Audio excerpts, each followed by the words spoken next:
Le chef du gouvernement, le professeur Daniel Ona-Ondo, a également procédé hier au lancement de la mise en œuvre du document de la stratégie de lutte contre la corruption et le blanchiment des capitaux au Gabon. Alain Charles Oganda Manganga, Alain Serge Eyene, presse primature. Engagé dans un processus de mise en œuvre d'un dispositif institutionnel de répression du phénomène de la corruption et du blanchiment des capitaux au Gabon, le gouvernement de la République, en collaboration avec le Programme des Nations Unies pour le développement et d'autres partenaires techniques engagés, a procédé au lancement ce 19 mai du projet de lutte contre ce fléau qui gangrène nos États. Le Premier ministre chef du gouvernement, le professeur Daniel Ona-Ondo, qui a procédé officiellement au lancement, a tout d'abord rassuré les membres de la société civile qui s'est fondue dans un chapelet de dénonciation de la politique actuelle en la matière. La vision de développement exprimée par le président de la République, chef de l'État, implique une meilleure gestion des affaires publiques ainsi qu'une moralisation de la vie publique. C'est dans cette optique qu'il a signé en décembre 2013 le document des stratégies nationales de lutte contre la corruption et le blanchiment des capitaux qui constitue un facteur déterminant pour l'avènement de la bonne gouvernance, socle du plan stratégique Gabon émergent.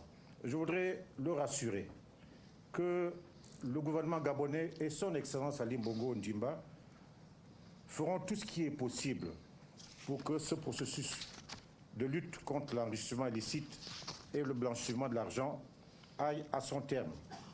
Je voudrais vous dire qu'il faut se garder de tout manichéisme. Il n'y a pas d'un côté des mauvais Gabonais qui volent et de l'autre côté les bons Gabonais qui ne volent pas. Nous sommes tous Gabonais, nous nous connaissons tous. Je voudrais aussi vous appeler à éviter des pétitions de principe. C'est bon d'affirmer des choses et c'est plus difficile de les prouver.